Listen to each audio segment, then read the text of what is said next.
क्योंकि हमें अभी तक तो आपका प्यार नजर नहीं आया है। हम आज़ादी के बाद से आज तक देखते हैं, आज़ादी, जंग आज़ादी में आप कहीं नहीं थे, आपकी पूरी टीम कहीं नहीं थी, आपके पूरी पार्टी कहीं नहीं थी। खून हमने दिया, कुर्बानियां हमने दी, शहादतें हमने दी, आप तो कहीं नहीं थे। तो आपको अपने देश प्रेम को साबित करना होगा। जो सवाल हमसे करते हो, हम तो देश प्रेमी हैं, हमने जान दे के दिखाया है। तुम कितने देश प्रेमी हो, तुम साबित करो। ये बेईमान जब तक अपनी बेईमानी बंद नहीं करेंगे, हम इंशाल्लाह इसी तरह काम करते रहेंगे। हम पे जो इल्ज़ाम जिसने लगाना है उसकी हमें परवाह नहीं। हम जो काम कर रहे थे अपने रब की रज़ा के लिए कर रहे हैं, अपने देश से मोहब्बत करते हैं, देश में एकता और अखंडता का माहौल बनाना चाहते हैं, इसलिए कर रहे थे, देश प्रेम की भावना से। क्योंकि हमारे मजहब ने हमें यह सिखाया है कि अपने मुल्क से मोहब्बत करो, और जो अपने मुल्क से मोहब्बत नहीं करता वो सच्चा और पक्का मुसलमान नहीं हो सकता। कदरें कम करने की कोशिश करना चाहते थे, क्योंकि हम अपने देश से मोहब्बत करते हैं और देश में इस किस्म का माहौल हमारे लिए कम नुकसानदेह है, देश के लिए ज़्यादा नुकसानदेह है। तो देश प्रेम की भावना से हमने ये करने की कोशिश की। लेकिन इन लोगों को जब तक ये लगा, मुझे परमिशन दी गई प्रोग्राम करने की, और एक हफ्ते तक मुझे मुसलसल प्रचार भी करने दिया गया, काम करने दिया गया, कभी कोई एतराज़ नहीं किया। लेकिन जब इन्होंने ये देखा कि खालिस मुस्लिम प्रोग्राम नहीं हो रहा है, बल्कि उसमें दीगर जो दबे कुचले तबकात हैं, SC, ST, OBC, माइनॉरिटीज़, ये तमाम लोग उसमें शरीक हो रहे हैं, तमाम लोग समर्थन कर रहे हैं, तब इन्होंने खौफजदा होकर मेरी इस परमिशन को बिला किसी पूर्व सूचना के रद्द कर दिया। मैंने हाई कोर्ट में अपील दायर की है, कल मेरी सुनवाई है। मुझे यकीन है कि सुप्रीम कोर्ट मेरे उस मकसद को, जिस मकसद के लिए मैं ये काम कर रहा हूँ, देश में एकता का, भाईचारे का माहौल बनाना चाहता हूँ, नफरतों को कम करना चाहता हूँ, और हिंदू समाज से हाथ जोड़कर मैं ये सवाल करता हूँ कि हमसे शिकायत क्या है, हमें वो अपनी शिकायत बताओ कि हमसे नफरत की वजह क्या है। हम उन तमाम शिकायतों को दूर करने की कोशिश करें, लेकिन हम अपने मुल्क में बदअमनी ना फैलने दें। तो खौफजदा होकर इन्होंने मेरी इस परमिशन को रद्द किया। लेकिन मुझे यकीन है कि मेरा program same venue, same date पर हाई कोर्ट से मुझे इजाज़त मिलेगी प्रोग्राम करने की। तो क्या वजह मानते हैं? क्या आपने जो उस टाइम प्रेस कॉन्फ्रेंस में भी, प्रेस क्लब में जो हुई थी, उसमें जिस तरह से मोदी को लेकर आप हमलावर हुए थे, वो बयान कहीं ना कहीं काम कर गया? नहीं, मोदी जी का जहाँ तक ताल्लुक़ है, मैंने ये बात पहले भी कही है, और मोदी जी की मुखालफत में नहीं कही है मैंने ये बात। मैं मोदी जी की हिमायत में ये बात कह रहा हूँ कि मोदी जी, अगर आपको अपने देश से वाकई प्यार है, क्योंकि हमें अभी तक तो आपका प्यार नजर नहीं आया है। हम आज़ादी के बाद से आज तक देखते हैं, आज़ादी, जंग आज़ादी में आप कहीं नहीं थे, आपकी पूरी टीम कहीं नहीं थी, आपके पूरी पार्टी कहीं नहीं थी। खून हमने दिया, कुर्बानियां हमने दी, शहादतें हमने दी, आप तो कहीं नहीं थे। तो आपको अपने देश प्रेम को साबित करना होगा। जो सवाल हमसे करते हो, हम तो देश प्रेमी हैं, हमने जान दे के दिखाया है। तुम कितने देश प्रेमी हो, तुम साबित करो। हमें नरेंद्र मोदी को कुछ लोगों ने घेरा हुआ है, उनको जो सही बात है उन तक नहीं पहुंच रही है।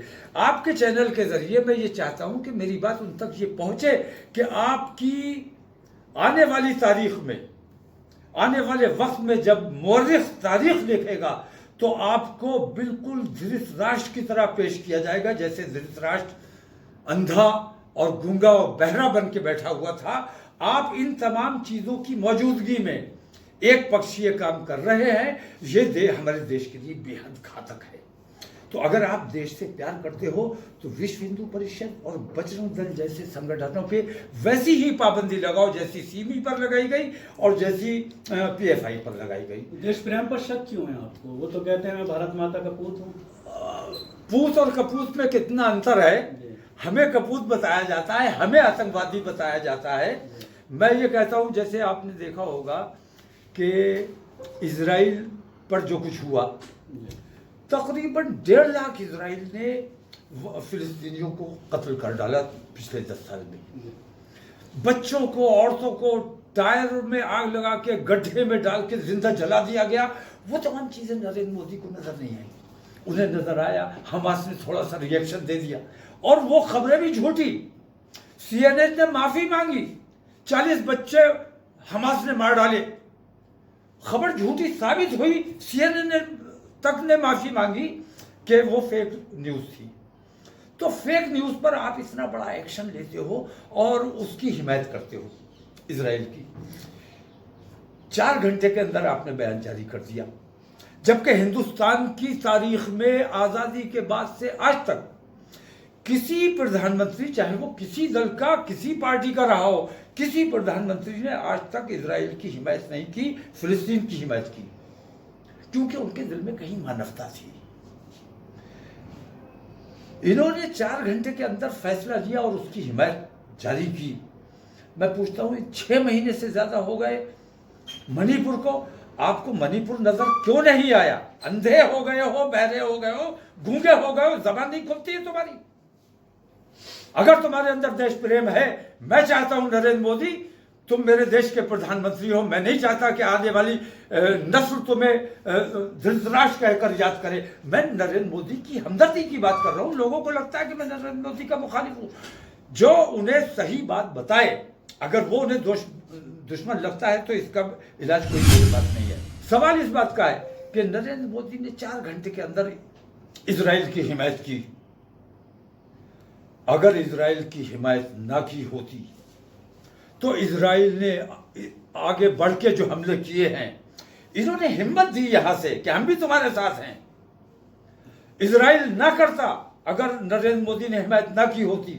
और आज जो झूठे आंसू बहा रहे हैं, अफसोस जाहिर कर रहे हैं कि अस्पताल में बम गिरा दिया, इसलिए बच्चे मारे गए, इसलिए औरतें मारी गई, सैकड़ों लोग मारे गए, तो दिखावे के आंसू जो बहा रहे हो, मेरा मानना यह है कि नरेंद्र मोदी उतने ही दोषी हैं। हिमायत क्योंकि उन्होंने की और उसकी हौसला अफजाई की, जिसकी वजह से उसने आज अस्पताल पे बम मारा। अस्पताल पे बम मारने का मतलब ये है कि अगर आपने हिमायत ना की होती तो शायद ये ना हुआ था। तो जितना इजराइल दोषी है इन तमाम जुल्मों के खिलाफ, उतने ही माननीय नरेंद्र मोदी भी दोषी हैं उन मजलूमों के कत्ल की, उनके खून की जवाबदेही इनकी भी बनती है। तो आपको क्या लगता है कि हाई कोर्ट से आपको इजाजत मिल जाएगी? मुझे यकीन है कि चूंकि मैं मिशन सेव कॉन्स्टिट्यूशन चला रहा हूं और उसी के तहत मैं अपने तमाम लोगों को और ओबीसी को, दलित को, आदिवासियों को, तमाम लोगों को जमा कर रहा था। और मैं टीचिंग का काम कर रहा था कि अपने हाथ में कानून किसी कीमत पर नहीं लेना है। हमें अपने देश के संविधान की रक्षा करनी है, संविधान के साथ किसी किस्म का, तो ये तमाम काम मैं करना चाहता था। तो चूंकि मैं संविधान का काम कर रहा हूं, संविधान की रक्षा का काम कर रहा हूं, तो मुझे यकीन है कि कोर्ट मेरे इस मकसद को, मेरे इस मिशन को समझेगा और मेरी इस पिछली बार सवाल ये था कि पिछली बार की पीसी को लेकर कुछ लोगों के जरिए ये आरोप लगाया गया कि आप इस्तेमाल हो रहे हैं मोदी और बीजेपी के जरिए, जो एक माहौल बना हुआ है इंडिया का, उस माहौल को आप बिगाड़ रहे हैं। इस तरह से एक तरफा करने की कोशिश कर रहे हैं। जो हिंदू वोटर्स है उनको आप अलग करने की कोशिश कर रहे हैं। ये बात आपकी बिल्कुल दुरुस्त है कि इंडिया का जो माहौल बना हुआ है मैं उसको ठीक करना चाहता हूँ। नरेंद्र मोदी ने और उनके सहयोगी दलों ने जो हमारे देश का माहौल बिगाड़ रखा है, मैं उसको ठीक करना चाहता था। और रहा सवाल इस बात का कि मैं